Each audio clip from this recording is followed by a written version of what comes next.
The story of the water that was turned into wine. A few days after Jesus met his followers or disciples at the river Jordan, he came with these men to a town in Galilee called Cana to be present at a wedding. In those lands, a feast was always held at a wedding, and often the friends of those who were married stayed several days, eating and drinking together. The mother of Jesus was at this wedding as a friend of the family, for Nazareth, where she lived, was quite near to Cana.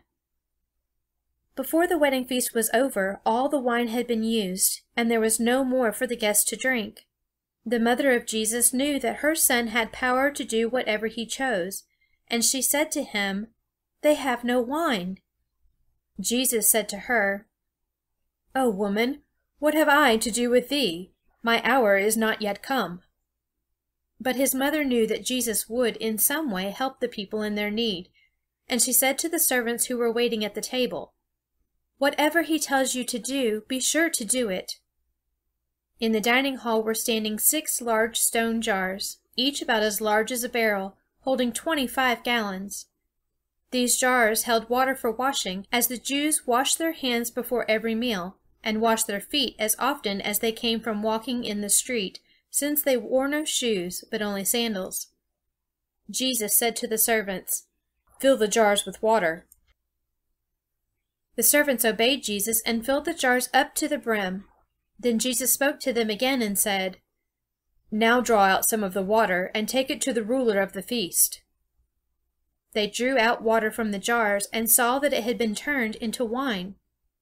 The ruler did not know from what place the wine had come, but he said to the young man who had just been married, the bridegroom, "At a feast everybody gives his best wine at the beginning, and afterward, when his guests have drunk freely, he brings on wine that is not so good. But you have kept the good wine until now." This was the first time that Jesus used the power that God had given him to do what no other man could do.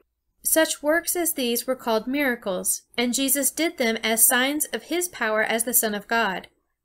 When the disciples saw this miracle, they believed in Jesus more fully than before. After this, Jesus went with his mother and his younger brothers to a place called Capernaum, on the shore of the Sea of Galilee. But they stayed there only a few days, for the feast of the Passover was near, and Jesus went up to Jerusalem to attend it. You remember that the feast of the Passover was held every year, to keep in mind how God had led the people of Israel out of Egypt long before.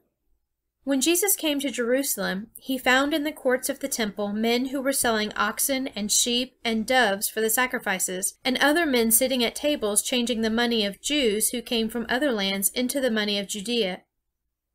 All this made the courts around the temple seem like a market and not a place for the worship of God. Jesus picked up some cord and made from it a little whip. With it he began to drive out of the temple all the buyers and sellers. He was but one, and they were many, but such power was in his look that they ran before him. He drove the men and the sheep and the oxen. He overturned the tables and threw on the floor the money. And to those who were selling the doves he said, "Take these things away. Make not my Father's house a house for selling and buying."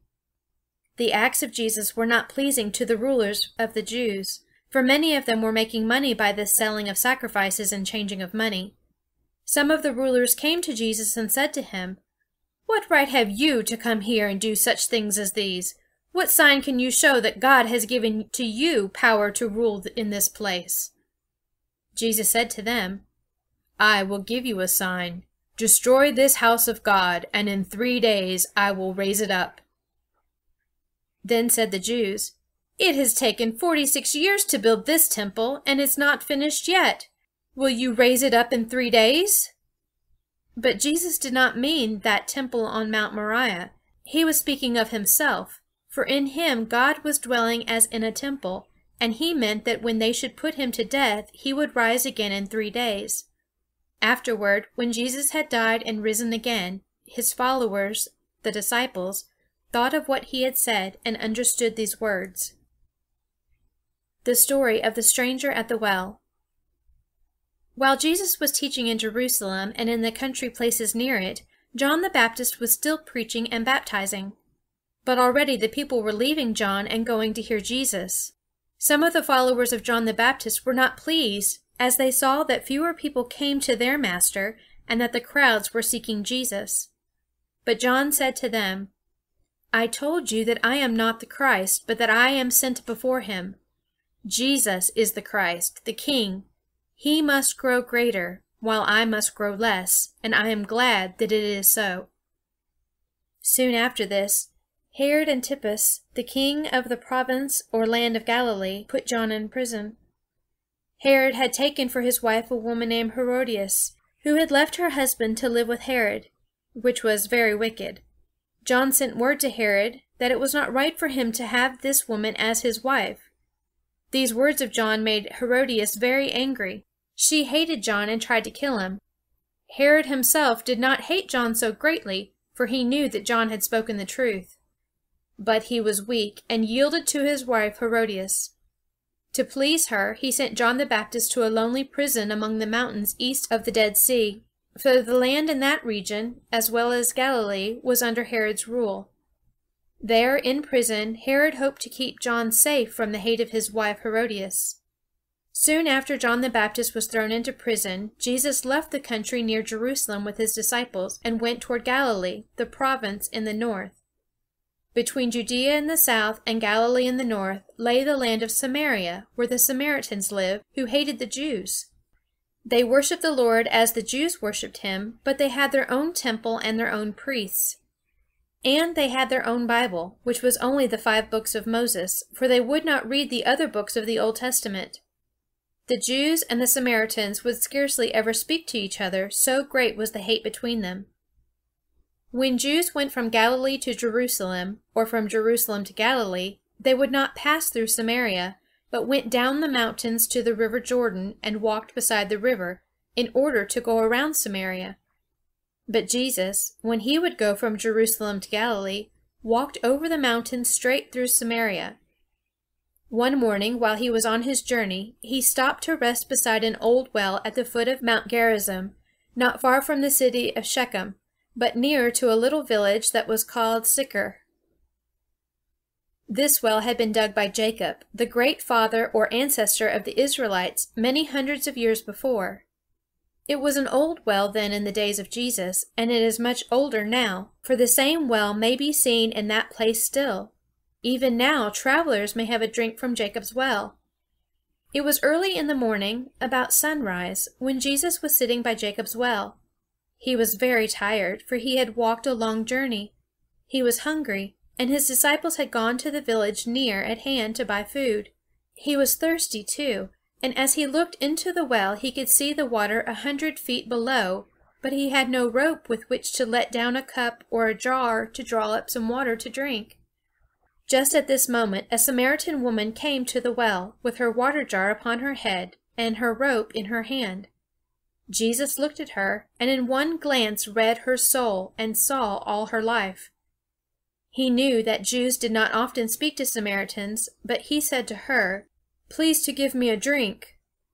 The woman saw from his looks and his dress that he was a Jew, and she said to him, "How is it that you, who are a Jew, ask drink of me, a Samaritan woman?" Jesus answered her, "If you knew what God's free gift is, and if you knew who it is that says to you, 'Give me a drink,' you would ask him to give you living water, and he would give it to you." There was something in the words and the looks of Jesus which made the woman feel that he was not a common man. She said to him, "Sir, you have nothing to draw water with, and the well is deep. Where can you get that living water? Are you greater than our father Jacob, who drank from this well, and who gave it to us?" "Whoever drinks of this water," said Jesus, "shall thirst again. But whoever drinks of the water that I shall give him shall never thirst. But the water that I shall give him shall be in him a well of water springing up unto everlasting life." "Sir," said the woman, "give me some of this water of yours, so that I will not thirst any more, nor come all the way to this well." Jesus looked at the woman and said to her, "Go home, and bring your husband, and come here." "I have no husband," answered the woman. "Yes," said Jesus, "you have spoken the truth, "You have no husband. But you have had 5 husbands, and the man whom you now have is not your husband." The woman was filled with wonder as she heard this. She saw that here was a man who knew what others could not know. She felt that God had spoken to him, and she said, "Sir, I see that you are a prophet of God. Tell me whether our people or the Jews are right. Our fathers have worshipped on this mountain. The Jews say that Jerusalem is the place where men should go to worship. Now, which of these is the right place?" "Woman, believe me," said Jesus, "there is coming a time when men shall worship God in other places besides on this mountain and in Jerusalem.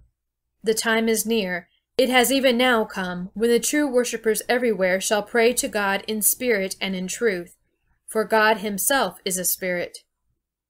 The woman said, "I know that the Anointed One is coming, the Christ. When he comes, he will teach us all things." Jesus said to her, "I that speak to you now am he, the Christ."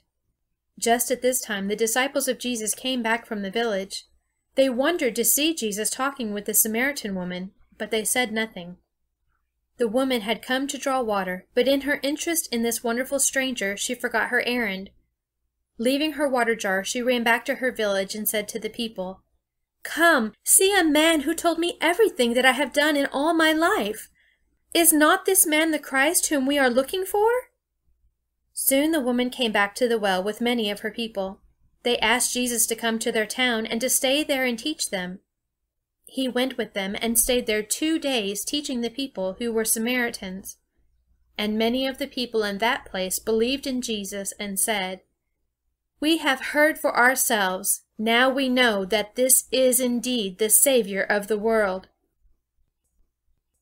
The story of the fishermen. When Jesus began to teach the people by the river Jordan, a few young men came to him as followers or disciples. Some of these men were Andrew and John, Peter and Philip, and Nathanael. While Jesus was teaching near Jerusalem and in Samaria, these men stayed with Jesus. But when he came to Galilee, they went to their homes and work, for most of them were fishermen from the Sea of Galilee. One morning, soon after Jesus came to Capernaum, he went out of the city by the sea, followed by a great throng of people who had come together to see him and to hear him. On the shore were lying 2 fishing boats, one of which belonged to Simon and Andrew, the other to James and John and their father Zebedee. The men themselves were not in the boats, but were washing their nets near by. Jesus stepped into the boat that belonged to Simon Peter and his brother Andrew, and asked them to push it out a little into the lake so that he could talk to the people from it without being crowded too closely. They pushed it out, and then Jesus sat in the boat and spoke to the people as they stood upon the beach. After he had finished speaking to the people and had sent them away, he said to Simon Peter, "Put out into the deep water and let down your nets to catch some fish." "Master," said Simon, "we have been fishing all night and have caught nothing. But if it is your will, I will let down the net again."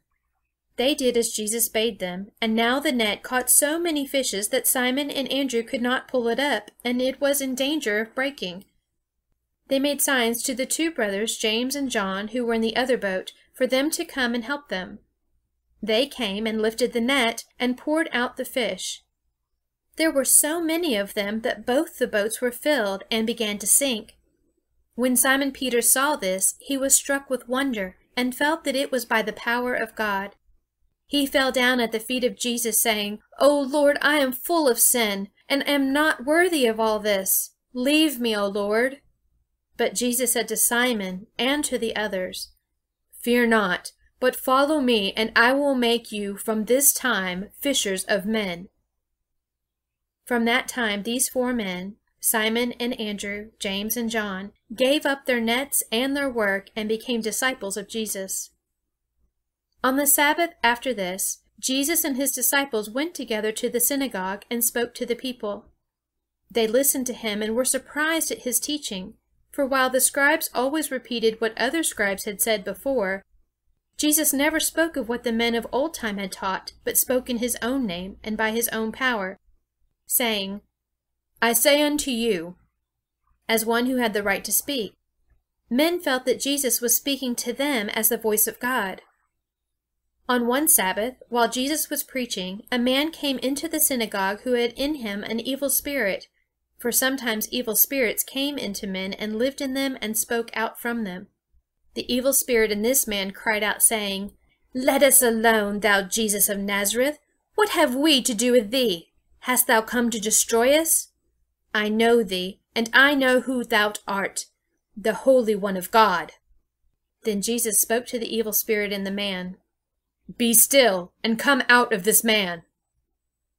Then the evil spirit threw the man down, and seemed as if it would tear him apart, but he left the man lying on the ground without harm. Then wonder fell upon all the people. They were filled with fear, and said, "What mighty word is this? This man speaks even to the evil spirits, and they obey him." After the meeting in the synagogue, Jesus went into the house where Simon Peter lived. There he saw lying upon a bed the mother of Simon's wife, who was very ill with a burning fever. He stood over her and touched her hand. At once the fever left her. She rose up from her bed and waited upon them.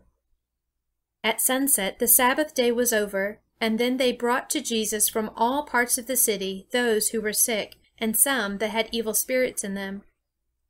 Jesus laid his hands upon the sick, and they became well. He drove out the evil spirits by a word, and would not allow them to speak. End of chapter 22. Recording by Maggie Travers.